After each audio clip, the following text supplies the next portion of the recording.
नमस्कार.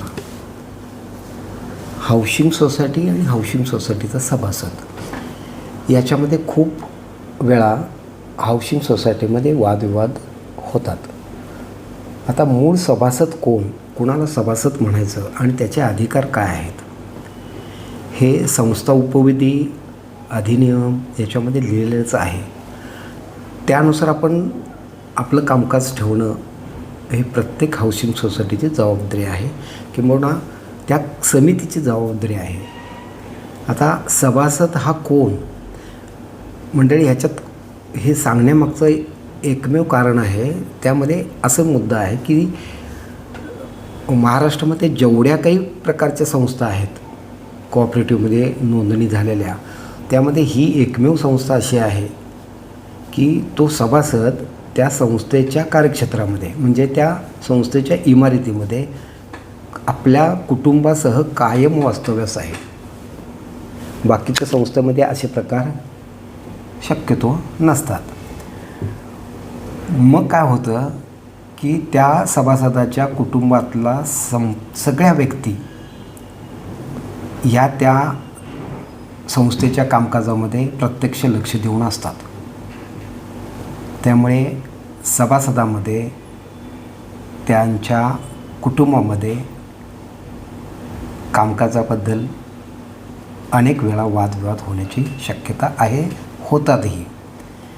मग काय केलं पाहिजे की सभासदाचे अधिकार समजून घेतले पाहिजे आणि सभासद कोण हे समजून घेतलं पाहिजे.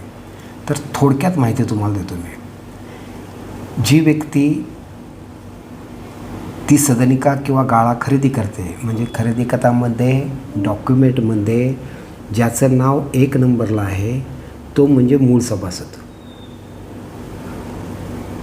क्रियाशील सभासद. त्यानंतर ज्याचं नाव समजा 2 नंबरला असेल किंवा एकापेक्षा जास्त व्यक्तींच्या नावाने ती सदनिका गाळा असेल तर त्याच्यामध्ये हा भाग होतो. म्हणजे सभासद, नंतर सहयोगी सभासद, हे 2 सभासद महत्त्वाचे आहेत. आणि अजून एक सभासद प्रकार आहे तो नाममात्र सभासद आहे, पण त्याचा आपण विचार नंतर करू. पण सभासद आणि सहयोगी सभासद याच्यामध्ये फरक काय आहे ते समजून घ्या. जर का समिती गठन करायची आहे, प्रत्यक्ष कामकाजामध्ये लक्ष द्यायचं आहे, तर तो कोण लक्ष देईल तर सभासद. सहयोगी सभासदाने शांत राहावं, म्हणजे वाद उद्भवणारच नाहीत. असंही आहे, तरतूद आहे अशीही की जर का सभासदांनी, क्रियाशील सभासदांनी आपले संपूर्ण अधिकार सहयोगी सभासदास दिले लिखित स्वरूपात आणि ते संस्थेने मान्यता असेल तर सहयोगी सभासदाला आपलं मत मांडण्याचे राईट्स मिळतात किंवा संपूर्ण सभासदाचे अधिकार सहयोगी सभासदाला प्राप्त होतात. यानुसार सभेमध्ये हजर राहणे, सभेमध्ये मत मांडणे, समितीवरती कामकाज करणे, संस्थेच्या हिताचे कामकाज करणे, संस्था उपविधीनुसार कामकाज करणे, या संपूर्ण गोष्टीसाठी प्रत्यक्ष कामकाज करणारी व्यक्ती ही सभासद आहे.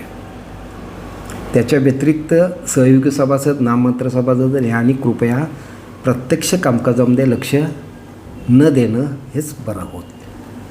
म्हणजे हाऊसिंग सोसायटीमध्ये जे छोटे छोटे वाद उद्भवतात, मी स्वतः पाहिलेलं आहेत, ते उद्भवणार नाहीत.